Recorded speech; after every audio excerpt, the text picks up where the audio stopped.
The Book of Enoch is traditionally ascribed to Enoch, the antediluvian patriarch, father of Methuselah, and great-grandfather of Noah.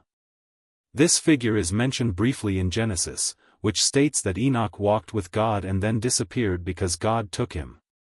This unique association between Enoch and the divine, along with his subsequent ascension, provides the basis for the various visions and heavenly journeys, encompassing descents into infernal regions, detailed within the Book of Enoch. However, a historical assessment challenges this traditional attribution. The Book of Enoch includes a sequence of prophetic visions that correspond remarkably well with events from the era of Hellenistic Greek dominion in Judea, as well as with occurrences during the Maccabean period. This suggests that the author possessed awareness of these historical events, presenting them as prophecies delivered by Enoch. If one assumes that predicting future events is genuinely possible, this dating argument may diminish in persuasiveness. Yet, from a historical and scholarly viewpoint, if a text alludes to Napoleon, it is generally accepted that it was written after his lifetime. Similarly, because the Book of Enoch references Judas Maccabeus, it is typically regarded as a text composed following his death. Moreover, several other factors reinforce this later dating. No text predating the 1st century BCE makes reference to the Book of Enoch. Its distinct literary style, vocabulary, grammar, and theological character are more in line with later Jewish writings than with older ones from the Persian era. No extant manuscript of Enoch predates the 1st century BCE, which would be necessary to advocate for an earlier origin. Concerning the manuscripts of the book available today, the oldest are fragments discovered among the Dead Sea Scrolls. These fragments, penned in Aramaic, are dated from between the 3rd century BCE and the 1st century CE. In addition, there are some medieval fragments of the text in Greek, Latin, and Syriac. Nevertheless, the most comprehensive manuscripts of the Book of Enoch, preserved in Ethiopia and translated into Guizi, also known as Classical Ethiopian, are dated from the 15th to the 20th centuries.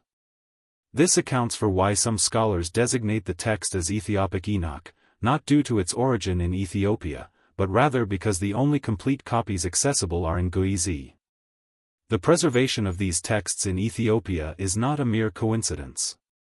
Certain Ethiopian communities, such as the Ethiopian Orthodox Church and the Beta Israel community, regard the Book of Enoch as a sacred text. Within the Ethiopian Orthodox Church, this book is integrated into the Bible, alongside Genesis and Revelation. Before exploring the matter further, it is essential to examine the contents of the text itself. The Book of Enoch is divided into 5 major sections, the first of which is known as the Book of the Watchers, alternatively referred to as the Book of the Sentinels. This section recounts the narrative of angels, known as Watchers, who descended to earth and engaged in procreation with mortal women. Their offspring were giants of enormous size and power. Subsequent to the agricultural harvest, a period of pervasive consumption began, affecting all life forms, including ritually pure and impure animals, humans, and even the Watchers themselves. At the same time, the Watchers, celestial beings who came from the heavens, imparted a wide range of arts and esoteric knowledge to humans, encompassing magic, astrology, metallurgy, and the use of cosmetics. According to the text, this newly acquired understanding amplified humanity's wickedness and destructive potential. This, coupled with the proliferation of cannibalistic giants roaming the earth, triggered divine intervention on the part of God. Initially, God dispatched the angel Sariel. Archangel Uriel, also recognized by another name, received the divine task of alerting Noah to the approaching cataclysmic flood set to engulf the entire planet. Following this, the celestial being Raphael was commissioned to engage with the Watcher Azazel, frequently known as Azazel, who is regarded as the principal figure among the Watchers. Next, Michael was deployed to confront the Watcher Semiasa, who also appears to hold the position of leader among the Watchers in certain accounts. This variance may suggest the current version of the story combines 2 older versions, one that identifies Azazel as the leading figure and another that names Semiasa, or potentially these are just different appellations for the same being. Finally, the angel Gabriel was charged with eliminating the giants, culminating in the great flood that cleansed the earth, eradicating almost every living creature not sheltered aboard Noah's Ark. Enoch, however, was spared from this universal destruction. God elevated him to the heavenly realms. In this divine setting, he began a series of guided journeys, conducted by angelic guides, to the hidden regions reserved for both the virtuous and the sinful awaiting their final judgment. These visions of distinct realms, meticulously described in the text, furnish unique insights into the ancient Jewish understanding, specifically within the author's community, concerning the afterlife. The idea of a place resembling an unending torture chamber is illustrated in a way that closely anticipates the later Christian understanding of hell. Moreover, the recurring theme of a guided tour through these otherworldly locations anticipates various subsequent works, such as Dante Alighieri's Divine Comedy and earlier writings like the Apocalypse of Peter. Essentially, this encompasses the core content of the Book of the Watchers. Following this, the Book of Parables unfolds.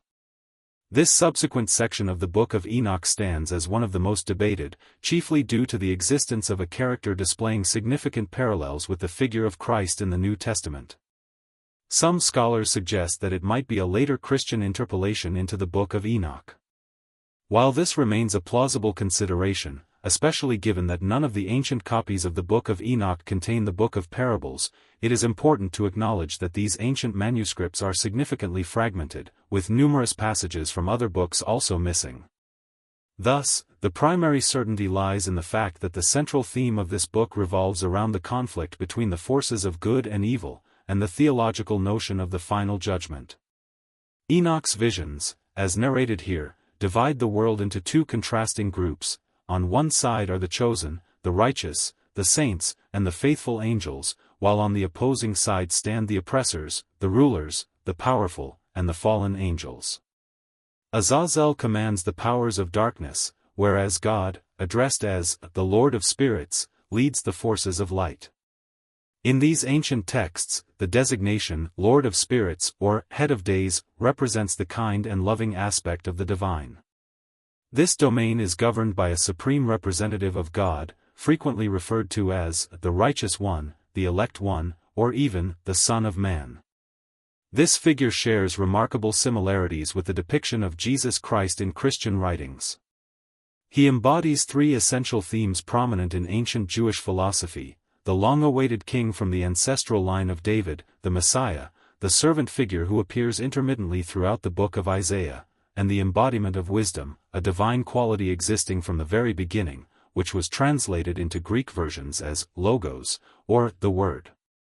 Despite these evident parallels with descriptions of Jesus, it is noteworthy that, towards the conclusion of the Book of Parables, this Elect One, this Son of Man, is revealed to be none other than Enoch himself.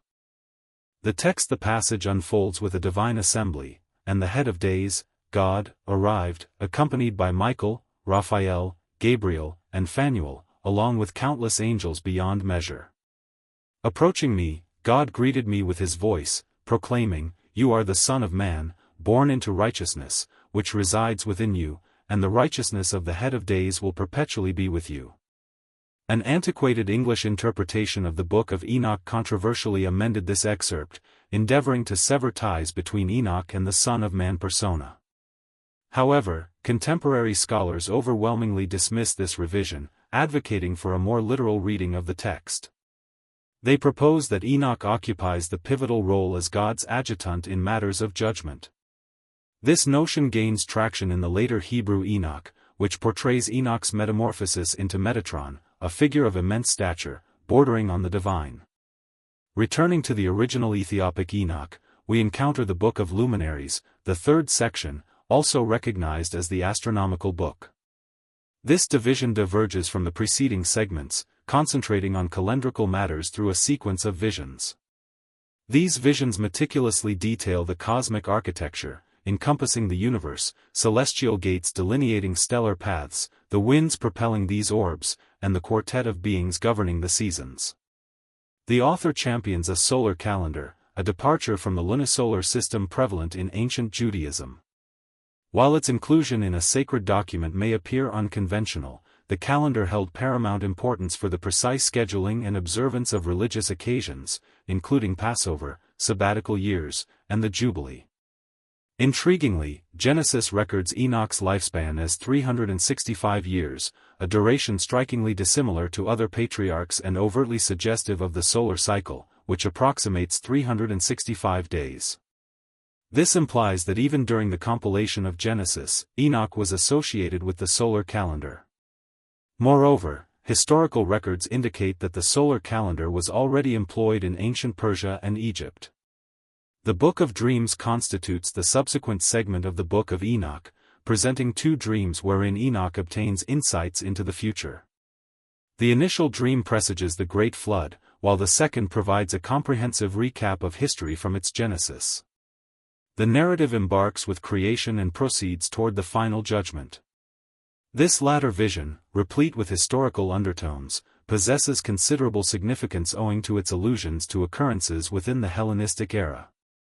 To elucidate this, we must examine the allegorical devices employed by the author to recount pre-flood history. Animals serve as symbolic representations of humanity, stars embody the watchers, fallen angels, and humans denote the righteous angels preceding the flood. In the beginning, humanity is collectively portrayed as cattle. Subsequently, stars descend and morph into bulls, engaging in procreation with heifers, thereby engendering camels, elephants, and asses. This segment is manifestly alluding to the narrative of the fallen angels from the Book of Watchers, where stars symbolize the watchers, heifers symbolize women, and the diverse animal species personify the giants. The flood ensues, succeeded by the emergence of a white bull, which sires three offspring, also bulls, one white, one red, and one black. The parent bull then dies, and the offspring bulls reproduce. However, the progeny of the red and black bulls consist of impure creatures and predators, whereas the lineage of the white bull remains untainted, giving rise to two more generations of white bulls. Within the symbolic tapestry of ancient texts, certain allegorical threads weave through historical epochs, culminating in eschatological visions. Consider the depiction of bulls, boars, and sheep, each hue representing key figures and turning points in history. The lineage of these animals traces a path from the flood to the era of Greek dominance, encapsulating conquests and revolts. The sequence commences with a series of white bulls, the last of which begets a black boar and a white sheep, and so forth. In this symbolic framework, the initial white bull following the flood embodies Noah. His fair-hued son stands for Shem, the progenitor of Abraham and Isaac, who are also symbolized by white bulls. Jacob, descendant of Isaac, is represented by the white sheep. The narrative extends beyond this lineage to include animals of varied colors, signifying the progenitors of other nations, Ham, represented by the red bull, and Japheth, by the black bull. Esau, the brother of Jacob, finds his symbol in the black boar. The focus then shifts beyond the era of patriarchs towards the age of Greek supremacy, encompassing the conquests led by Alexander the Great and his subsequent generals. This period culminates in the Maccabean revolt against Hellenistic dominion during the mid-2nd century BCE. Even Judas Maccabeus, the leader of the revolt, is symbolized by a ram with formidable horns. Remarkably, up to this juncture, the historical allegories closely mirror documented events, suggesting the author's familiarity with these occurrences and implying that the work was composed subsequent to them. Though these pronouncements are attributed to Enoch, portrayed as prophecies of a distant future, they represent the past or present for the book's true author. However, subsequent to the Maccabean era, the symbolic representations diverge from historical actuality. The narrative accelerates toward the culmination of time, depicting images of God constructing a new Jerusalem, before which all nations prostrate themselves before the Jews, and the resurrection of the deceased for the Last Judgment. Every clue points to the author composing the text shortly after the Maccabean revolt, projecting the end times as an imminent event. By attributing these visions to Enoch, a figure purported to have lived before the flood, the author enables Enoch to extensively discuss the future, which, in reality, constitutes the past for Enoch but the present for the author. As Enoch's visions unfold, his future eventually converges with the author's present reality. At this juncture, the wellspring of verifiable historical events dwindles. As we navigate further into the text, we encounter the eschatological horizon, a convergence point that symbolizes the future for both Enoch and the reader. This is where predictive accuracy significantly diminishes, and the narrative transitions into the realm of imagination and hope. While these elements hold inherent worth across historical contexts, their capacity to serve as historical exposition wanes. Pausing here allows us to contemplate a unique characteristic of futuristic prophecies rooted in past events, but perpetually projecting into an elusive future. This quality is a hallmark of apocalyptic literature, a genre that the Book of Enoch shares with prominent works like the Book of Daniel in the Hebrew Bible and the Book of Revelation in the New Testament. In the latter portion of the Book of Daniel, specifically chapters 7 through 12, the author recounts a series of visions concerning the future, employing symbolic animal representations. Daniel, a Jewish exile in Babylon during the 6th century BCE, envisions a lion, followed by a bear, a leopard, and finally, a fourth, formidable beast dominating the ancient Near East. These creatures allegorically represent historical empires, Babylon, Media, Persia, and Greece, respectively. One vision elaborates on the succession of Alexander the Great's generals, culminating in Antiochus IV Epiphanes, who reigned in the 2nd century BCE. Beyond this point, the author's predictions diverge from known historical events. Similarly to the Book of Enoch, the narrative rapidly advances toward the end times, marked by divine intervention and the resurrection of the dead. Thus, it is conceivable that the actual author compositions from around the 2nd century BCE demonstrate the capacity to accurately portray the future of Daniel's era in the 6th century BCE, effectively treating it as bygone history. Academics label this phenomenon vaticinium ex eventu, signifying a prophecy constructed after the events it purports to predict. Nevertheless, as the writer ventures into foretelling their own epoch, the account deviates from verifiable historical ground and embarks on an exploration shaped by imagination and optimism. This approach is mirrored in the Book of Revelation, which employs allegory to recount past events, utilizing animal symbolism and primarily addressing Roman emperors before transitioning to the ultimate occurrences, resurrection, judgment, and the genesis of the New Jerusalem. A deeper investigation into these apocalyptic writings merits extensive discussion at a later time. For now, let us refocus on the Book of Enoch, namely its 5th and concluding division, recognized as the Epistle of Enoch. This terminal segment takes the form of a testament and moral counsel, directed towards Enoch's offspring and, by extension, to subsequent generations poised to embrace righteousness and serenity. These guidelines are conveyed against the backdrop of the impending final judgment. The conclusion looms, so prepare accordingly. Reject idolatry, the ingestion of blood, sacrilege, and infringements upon divine ordinances. Should you possess affluence and influence, eschew oppression and inequity. Accumulating riches at another's expense is contemptible. Refrain from acquiring unethically sourced wealth and indulging in lavish displays while suppressing those in poverty. Conversely, should you find yourself among the disadvantaged, nurture hope. The unjust will encounter annihilation, and authority will be conferred upon the righteous. This divinely inspired communication assures those who have endured hardship that restoration will materialize, illumination will envelop them, and a voice of composure will emanate from the heavens. It constitutes a quintessential prophetic discourse that condemns the transgressions pervading the world while extending comfort to those afflicted by them. This persuasive entreaty for equity and a promising future contributed to the extensive acceptance of the Book of Enoch and various other apocalyptic texts during ancient times, notably amid the trials encountered by the Jewish population. Governed by external powers of vastly superior capabilities, such as the Greeks and later the Romans, the Jewish people perceived no conventional solution to their situation through political maneuvers, economic strategies, or armed conflict. Within this context, the sole remaining expectation for many lay in the involvement of an invincible force of supernatural entities, the angels, commanded by the Creator of the cosmos himself. Only through such intervention could all adversaries, both conspicuous and concealed, be defeated, and a lasting dominion of tranquility be instituted. This was the very assurance contained within the Book of Enoch. From this concise synopsis, numerous parallels between the Book of Enoch and the burgeoning Christian faith become apparent. The foreknowledge of impending judgment, the summons to conversion, the emphasis on the actions of malevolent spirits, and the redeeming figure of the Son of Man are all analogous themes between these writings. It is not coincidental that the Book of Enoch was frequently quoted by early Christian writers. The Epistle of Jude explicitly quotes from the Book of Watchers. The Epistle of Barnabas, included in specific early iterations of the Bible, alludes to the Book of Enoch as scripture.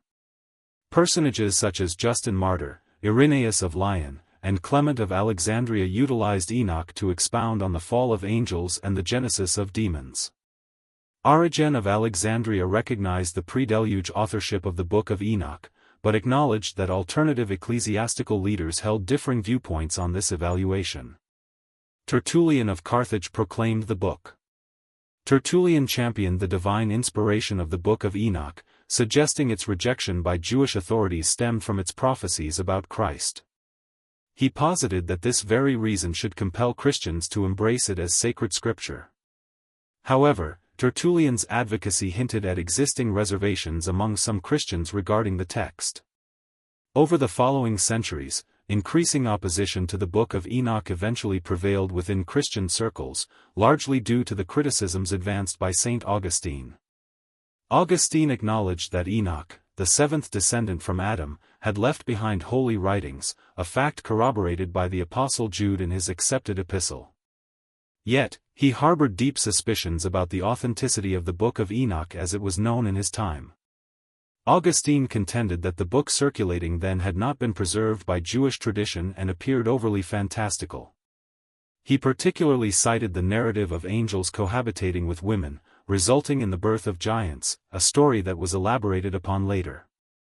While explicit references to the Book of Enoch by Christian writers became less frequent, they did not disappear entirely. For instance, George Syncellus, a 9th-century Byzantine monk, preserved passages from the Book of Watchers in Greek. Furthermore, a Greek manuscript of the Book of Watchers was unearthed in the tomb of a 9th-century Egyptian monk. As previously stated, the Ethiopian Orthodox Church continues to regard the entire Book of Enoch as part of its Bible, and it holds a sacred position within the Beta Israel community in Ethiopia. The varied reception of the Book of Enoch explains its absence from the majority of Bibles. Initial hesitations among early Christians played a vital role in its exclusion. The question of authorship has also been a continuous source of debate. As noted, Origen raised concerns, and several ancient scholars questioned whether Enoch was, in fact, the true author of the text. Furthermore, the absence of a widespread and enduring tradition within Judaism itself impeded its recognition as an ancient and authoritative text. Regardless of its standing within the canon, the Book of Enoch has undeniably impacted Christian theology.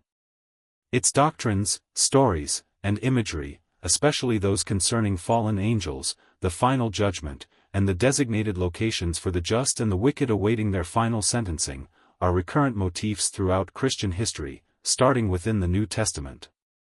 To fully appreciate the apocalyptic perspective that molded Christianity, it is vital to have a basic understanding of the apocalyptic literature that preceded it, notably the Book of Enoch. Its prophecies and notions permeate early Christian thought and continue to echo within diverse theological interpretations. Therefore, studying this book offers valuable perspectives into the historical and intellectual setting surrounding Christian origins.